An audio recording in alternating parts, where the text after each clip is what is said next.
My cousin Riley always gave me the creeps. I don't mean in the weird uncle at the barbecue way. I mean the kind of creeping dread that prickles the back of your neck when someone says his name.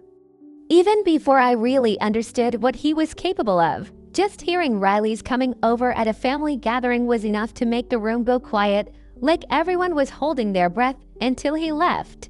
I grew up watching this, never really understanding why adults flinched at the sound of his boots on the porch, or why my parents whispered arguments about what to do with him behind closed doors. But my parents weren't exactly paragons of protection or warmth themselves. I learned early to keep my head down, to hide in my room, to rely on YouTube breathing exercises and podcasts about self-soothing rather than any real affection. The house was always cold, not physically, but emotionally. They never fought for me. Half the time, it felt like they didn't even see me. So when my Aunt Denise messaged me out of the blue for my 18th birthday, her message just a little spark in the endless gray inviting me to spend the summer with her family out in Oregon. I said yes before she finished her sentence. It felt like a chance at a reset, escape. I had barely any memory of Aunt Denise. All I really knew were fragments, a booming laugh from an old home video, a poem she wrote about a bluebird that my mom once showed me, a vague sense that she was someone who made the air lighter wherever she went. When I arrived at the airport, nurse shaking my hands, she was waiting at baggage claim, waving a homemade sign that said, "Welcome, superstar." It made me smile for the first time in what felt like years. Denise wasn't anything like my mom. She was always in motion, always laughing or singing along to some cheesy pop song on the radio. She made killer waffles, the kind that fill the whole house with warmth and butter and cinnamon. Her husband, Uncle Paul, was a quiet, gentle anchor to her hurricane, a man with big hands, a soft smile, and the patience of a saint. Their kids, Mara and Jonah, welcomed me like I was already part of the family. Mara, all purple hair and combat boots, insisted on dragging me out for boba and thrift shopping on my second day. Jonah, a year younger than me, bounced around like a puppy eager to show me every single hiking trail within a 100-mile radius. For the first time in my life, I started to think that maybe I could belong somewhere, maybe I could be seen. But even paradise has shadows. That first night, the illusion shattered. It was late. I was half asleep in the cozy guest room, the first real bed I'd ever had all to myself, when the front door slammed so hard the house rattled. The sudden crack of wood on wood jolted me upright. For a heartbeat, the silence after felt thicker than concrete. Then the chaos began. Heavy footsteps, the sharp crash of glass, voices raised in fear. "Give me $50. The voice was unmistakable. It was a demand, not a request, a snarl laced with venom. My blood ran cold. I heard Uncle Paul, voice low but shaking. "Riley, we already gave you 70 this week. That's more than enough." Then another crash, something breaking, a plate or maybe a lamp. I heard Mara's quick, nervous footsteps outside my door. She cracked it open just a sliver and hissed, "Don't get involved. He's not your problem. Just stay in here, okay?" Her eyes were huge, full of fear. I did as she said, but my heart hammered in my chest, each thump echoing louder than the next. I pressed my ear to the door, listening to the chaos outside. I heard Aunt Denise crying, Uncle Paul pleading, Riley yelling, then, just as suddenly as it started, the storm blew out the front door and into the night. The next morning, nobody spoke about it. There was an unspoken agreement. Pretend it didn't happen. But I saw the new bruises on Uncle Paul's forearm as he poured coffee, the way Aunt Denise's hands shook when she handed me waffles, the red rims around Mara's eyes. Even Jonah, normally so upbeat, was subdued, quietly petting the family's golden retriever, Pepper, who flinched at every sudden noise. I tried to understand. At first, I kept my distance, not wanting to make things worse. But the pattern quickly became clear. Riley was a storm that circled the house, sometimes vanishing for days, then returning with even more rage, more demands, more threats. He'd slur his words, reeking of booze and stale cigarettes, his eyes bloodshot and wild. He'd shout for money, for a ride, for respect. Sometimes he'd text all of us messages that didn't make sense, full of threats and rambling accusations. One night, unable to sleep, I wandered into the kitchen for water. Uncle Paul sat at the table, nursing a glass of something strong, staring at the wall. I couldn't help myself. "You shouldn't have to live like this," I said quietly. He didn't look at me, but his voice was tired. "He's been this way since high school." "Denise hopes he'll get better. I just tried to keep the peace." I wanted to argue, to yell, to tell him to fight back, but what did I know? I barely had the courage to stand up to my own parents. Instead, I just sat with him in the quiet, the weight of his resignation pressing down on me. Things got worse. Riley started sending me messages, cryptic at first, then overtly threatening. "You don't belong here. Go home. You think you're special." Sometimes at 3 in the morning, just when I'd managed to convince myself things were okay, the fear was constant. One night, Mara showed me her phone, scrolling through dozens of texts. "You'll die alone. You're a freak. Just wait." The way her hands shook, the tears she tried to hide, I realized this had been going on much longer than I'd ever known. "I can't tell Mom," she whispered. "She's already scared all the time. I don't want to make it worse." I wanted to hug her, to promise it would be okay, but I couldn't. I didn't have that power. I felt helpless, useless. It wasn't just the messages. Riley had friends, guys who looked like they belonged in a mugshot lineup, not a suburban driveway. They'd show up in the middle of the night, parking across the street, engines running. Sometimes they'd just sit there, staring at the house, smoking or blasting music. Once I went out to get the mail and found one of them grinning at me from behind the wheel, his eyes cold and flat. We all became prisoners in that house. Anthony started locking every window twice. Jonah stopped biking to the park after dark. Even Pepper, normally the friendliest dog on earth, began barking at every sound. One night, after Riley had been gone for a few days, I found a dead bird on the porch. Its neck was broken, wings splayed awkwardly. At first, I thought it was just a cat or a raccoon, but then I saw the duct tape around its legs. My stomach turned. When I showed Anthony's, her hands flew to her mouth. "He's trying to scare us," she whispered, tears in her eyes. Uncle Paul called the police. They listened, nodded sympathetically, took notes, but shrugged. Unless he hurts someone or breaks the law in public, there's not much we can do. One officer said the words felt like a death sentence. The violence escalated. Holes appeared indoors. Dishes shattered in the sink. One night, a window was smashed. Nobody slept. I started sleeping with a baseball bat beside my bed, my phone clutched tight in my hand. Jonah did the same. We made jokes about being vigilantes, but our laughter was hollow. One afternoon, Riley cornered me in the kitchen. He looked awful, wide-eyed, jittery, sweat slicking his brow. "You think you're better than me," he spat. "You think you can replace me here." I said nothing, kept scrubbing my mug, hands shaking. "You better watch your back," he whispered, leaning close. I felt his breath on my ear. Then he was gone, leaving me paralyzed, the mug slipping from my fingers and shattering in the sink. After that, I couldn't stay quiet anymore. I cornered Mara and Jonah in the backyard. We can't keep living like this. He's going to hurt someone, or worse. We have to do something.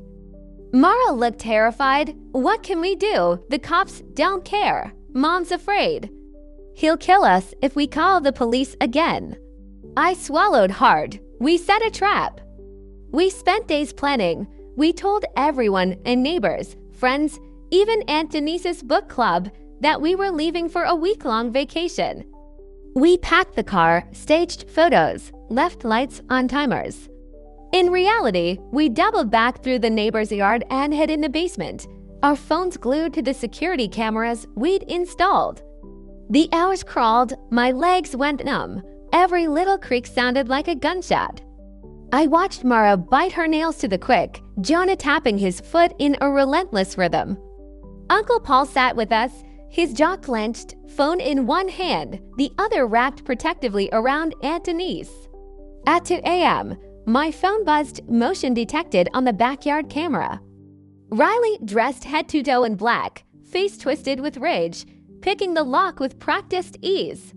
He slipped inside, moving through the house like a shadow, rifling through drawers, opening closets, checking bedrooms. I could feel my pulse in my throat, my whole body rigid. I texted Uncle Paul. Now he nodded, took a shaky breath, and pressed the panic button on the new alarm system. Sirens erupted, blaring through the night. Outside, red and blue lights flashed as the police stormed the lawn. Riley tried to run. Jonah, braver than I'd ever been, blocked the back door. The police tackled Riley in the yard as he screamed every curse he knew, thrashing, promising revenge, spit flying. When they searched him, they found duct tape, rope, and a knife in his backpack. The realization hit me like ice water. He'd planned to do more than just steal. The aftermath was chaos. Statements to police, questions, flashing lights. Neighbors peering from behind curtains, Anthony sobbing, clutching Mara and Jonah to her chest. I felt empty, not relief, not fear, just numb. But this wasn't a movie. There was no clean ending. The jail was overcrowded. Riley was released after only 2 weeks, wearing an ankle monitor, a restraining order for our safety. The judge ordered a psych evaluation. It felt meaningless. The night he got out, I saw him from the window, just sitting on the curb across the street, staring at our house, smiling. He started showing up at my work. Sometimes he'd come inside, order a coffee, then just sit in the corner, eyes fixed on me. Other times, he'd stand outside, arms folded, staring. I told my manager everything. She believed me, thank God, and let me keep my job even after Riley started making fake accounts to leave terrible reviews and spread rumors about me online. That's when the mind games really began. Packages started arriving at the door, dolls with their heads torn off, stuffed animals mutilated, envelopes full of shredded newspaper and dead bugs. One day, Daisy, her real name, though everyone called her Mara, found a USB drive on her car windshield. She plugged it into her laptop and started screaming. I rushed in and saw what was on it. Hundreds of photos, all taken from the shadows. Mara walking to class, me standing at the bus stop. Jonah in the gym, headphones on. The creepiest was a picture of Mara asleep in her bed, the camera flash reflected in her window. She locked herself in the bathroom and wouldn't come out for hours. We called the police. They shrug again. Technically, unless he breaks in or physically harms someone, there's not much we can do. I wanted to scream. What would it take? A body. We became prisoners in our own home. Every window got another lock. Every door was double-checked, triple-checked. We installed more cameras, even on the basement window Riley had tampered with before. But the texts kept coming. Nice security system. Shame about the basement. You can't keep me out forever. One morning, we woke up to find the back porch camera spray-painted black. There were claw marks on my window, deep gouges in the wood. A week later, Mara and I went to the mall, desperate for a taste of normal. As we browsed the aisles, I felt someone watching us. I glanced up. Marcus and Gabe, 2 of Riley's friends, were standing by the food court, staring. We tried to ignore them, but they followed us, weaving between racks, never getting too close. I could feel the panic rising, thick and suffocating. Let's go, Mara whispered, grabbing my hand. We ducked into the security office and called the police. By the time they arrived, Marcus and Gabe were gone. When we got home, there was a package on the porch addressed to me. Inside was a doll with its head ripped off and a note, "Tick-tock." That night, I barely slept. I wedged my dresser against the door and gripped my bed so hard my knuckles hurt. I could hear Uncle Paul in the kitchen, drinking alone. I joined him, the silence between us full of words neither of us could say. "What are we going to do?" I whispered. He stared at his glass. "I don't know."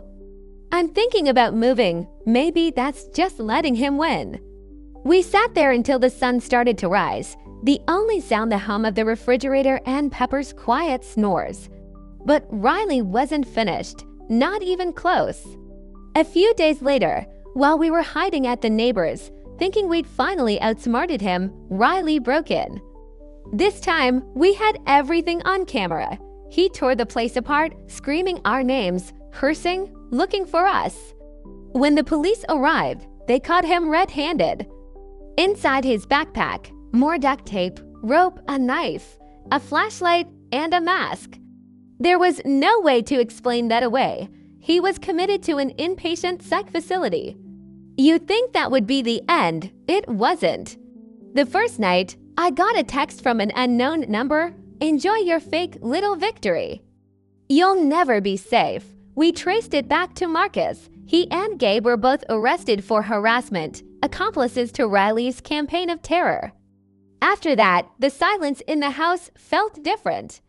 Not the heavy, choking silence of fear, but a fragile, hopeful quiet. Mara started playing guitar again, singing softly late at night. Uncle Paul cooked big family dinners, telling bad jokes and making us laugh for the first time in months. Jonah relaxed, the tightness in his shoulders finally loosening. Even Pepper stopped barking at every shadow, curling up by my feet and snoring through the night. Slowly, life crept back in. I went back to work, walking home in the daylight, my heart beating a little lighter each day. We still kept the cameras just in case, but the house felt less like a fortress and more like a home. Mara made new friends. Jonah went back to the gym. Anthony started writing poetry again, her laughter filling the rooms. One evening, I sat on the porch with Anthony's, watching the sky bleed orange and pink as the sun set behind the trees. She sipped her tea, looking thoughtful. "Do you regret coming here?" she asked softly. I thought about my old life, the loneliness, the emptiness, the silence. I thought about this family, the terror we survived, the bond we built. "No," I said, "this is where I belong." Riley tried to break us, to tear us apart, to poison everything good, but all he did was make us stronger. He forced us to fight for each other, to become more than just relatives, to become family. I found belonging, courage, and the fierce, unbreakable love that I never knew was possible. For the first time in my life, I felt seen. For the first time, I knew I wasn't alone. And as the sky darkened and the stars came out one by one, I realized we'd made it through the darkness together. No matter what happened next, we'd face it side by side. Because this was home, this was family, and we were unbreakable.